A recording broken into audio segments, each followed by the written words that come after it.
តែពីញ៉ាំឲ្យតែស្អីជាស្នាដៃបងម៉ាមីបងប្អូនទូចតែមាទេណាប៉ុន្តែកំពូកូនលើកទឹកចិត្តម្ដាយចូលចិត្តឬក៏មិនចូលចិត្តអីគឺដឹងតែពីញ៉ាំបានតិចបានច្រើនអីញ៉ាំហើយតែសារធ្វើមិនឲ្យតែម្ដាយសុបាយចិត្តអូយទូចណាស់តែបើនិយាយពីរឿងវ័យឆ្លាតបងប្អូនអូយឆ្លាតហើយបើចេះមួយនេះវិញកំពូកូនយល់ចិត្តម្ដាយខ្លាចម្ដាយអន់ចិត្តម្ដាយខឹងហើយបើថាឃើញម្ដាយសុបាយចិត្តវិញណាមកគេឡើងញ៉ាំ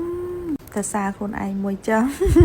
រឿងចិញ្ចឹមកូនអប់រំកូនសម្រាប់ខ្ញុំខ្ញុំឲ្យខ្លួនឯងលេខ1ហ្មងបងប្អូនមុននឹងស្ដាប់ការសរសើរខ្លួនឯងបន្តទៀតបងប្អូនមកមើលពី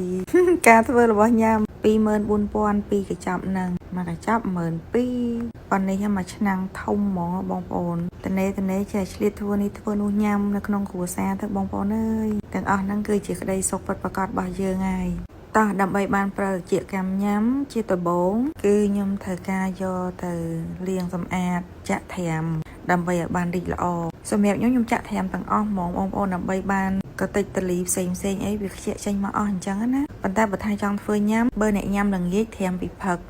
ល្ងាចឡើងបានធ្វើញ៉ាំហើយបើល្អបំផុតត្រាំពីយប់ស្អែកឡើងរីកល្អយើងស្រួលធ្វើញ៉ាំព្រោះអានេះអាចត្រាំភ្លាមធ្វើញ៉ាំភ្លាមទេបងប្អូនត្រូវការប្រើពេលណាតែអញ្ចឹងវាអត់រីកណាហើយសម្រាប់ខ្ញុំចាក់ចូលទាំងអស់ហ្មងពេលដែលវារីកហើយខ្ញុំលាង 4-5 ទឹកទៀតទី1អស់ដីទលីទី2វាអត់ធំក្លិនផ្អួរហើយសម្រាប់បរិមាណទឹកបងប្អូនចង់ញ៉ាំរាវដាក់ទឹកច្រើនទៅបងប្អូនចង់ខាប់យើងដាក់ទឹកតិចតាមហ្នឹងទៅឥឡូវខ្ញុំអត់ចាំទឹកតពុះទេខ្ញុំដាក់ទៅតាណាគ្នាបងព្រោះខ្ញុំអត់សូវមានពេលរងចាំទេបងប្អូនព្រោះថ្ងៃនេះមេដាដៃមួយលាន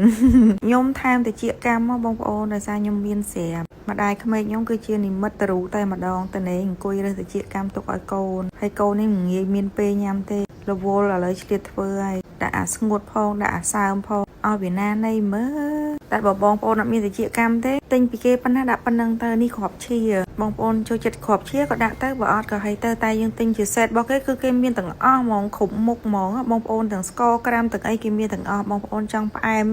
ឡំដិតអីយើងតាមចំណង់ចំណូលចិត្តអញ្ចឹងទៅឥឡូវពុះហើយខ្ញុំចាំឲ្យតិចកម្មបានរីកល្អហើយមិនងាស់ទៅដើម្បីឲ្យជាតិចេញមកឆ្ងាញ់ហ្មងញ៉ាំល្អត្រង់ថាអីអត់ពេលយើងហត់អស់កម្លាំងបងប្អូនញ៉ាំហើយមានកម្លាំងសំខាន់វាតិចក្នុងទៀតណាតែបើខ្ញុំអត់ជាដាក់ផ្អែមទេបងប្អូនអើយឡំអញ្ចឹងណាឈុតប្រតិជាកម្មគេហ្នឹងមើលខ្ញុំទិញចូល3-4 ខែដឹងនេះតម្រាំតែមានពេលធ្វើញ៉ាំរវល់ណាបងប្អូនអើយតែឆ្លៀតធ្វើនេះធ្វើនោះផ្លាស់ប្ដូររបស់ញ៉ាំក្នុងផ្ទះប្រចាំថ្ងៃអញ្ចឹងទៅទី1ដើម្បីសុខភាពខ្លួនឯងផងសុខភាពកូនសុខភាពគ្រួសារទាំងអស់គ្នាបានញ៉ាំអាហារក្នុងផ្ទះរបស់ធ្វើញ៉ាំក្នុងផ្ទះអញ្ចឹងទៅដើម្បីអីសុវត្ថិភាពសុខភាពឥឡូវឃើញគឺថាអូយរីកឡើងខាប់ទឹកហ្មងទឹកដូចជា5 លីត្រនេះបងប្អូនខ្ញុំដាក់ងាស់ទៅវាបានប៉ុណ្ណឹងនិយាយពីថាដួសមកសភាមួយម៉ាត់ណាក៏ខាប់សតែសាច់ព្រិលតិចកម្មគេនឹងដែរបងប្អូនដាក់ស្លឹកតយទៅខ្ញុំខ្ជិលទៅបេះស្លឹកតយមុខផ្ទះឡើងប៉ុណ្ណាណៃតែយប់ហើយខ្ជិលបើកទ្វារអ្នកចូលចិត្តញ៉ាំក្តៅហត់ផ្លុំអូយស្រួលខ្លួនណាស់កូនបើខ្ញុំនេះខ្ញុំទុកឲ្យអ៊ុនអត់ទាន់បានទុកតិចអីចង់ឲ្យញ៉ាំអ៊ុនចឹងល្អសមមិនយើងដាក់ក្លាសេទៀតមកតិចស្រេបហ្មងឆ្ងាញ់ណាអាពេលតិចហ្នឹងតែចង់ប្រអាប់ថាអញ្ចឹងកើតមកគ្មានសក់ទេបងប្អូនអើយហើយបើឥឡូវវិញសក់ហត់នឹងកាត់ហ្មងដោះលឿនណាស់សំខាន់តែសាយសក់អាលងមានតងន់ហើយបញ្ជាក់ថាធម្មជាតិទាំងអស់កូនខ្ញុំមែនបានផលមែនតែនហ្មងបងប្អូនប្រើតែរបស់ធម្មជាតិសក់ដូចគេជប់ហ្មងមែនថាអូខ្លួនឯងមនុស្សធំប្រើបានផលហើយកូនប្រើអត់ឃើញផលទេណាគ្រប់កូនខ្ញុំទាំងអស់ហ្មងមួយគឺថាកម្ពូសាច់កម្ពូសក់ក្រាស់ខ្មឹកហ្មងហើយមិនឲ្យខ្ញុំទៅសារធម្មជាតិល្អយ៉ាងម៉េចបើកូនខ្ញុំមួយឡើងអាលងស្រិលដោយកូននេននេះចឹងមិនខ្ញុំលើកទឹកចិត្តបងប្អូនថាព្យាយាមប្រើធម្មជាតិសក់ស្អាតសក់ក្រាស់យុទ្ធនាមិនអស់ទេហើយបើថាបងប្អូនមានបញ្ហាសក់ជ្រុះធម្មជាតិគឺថា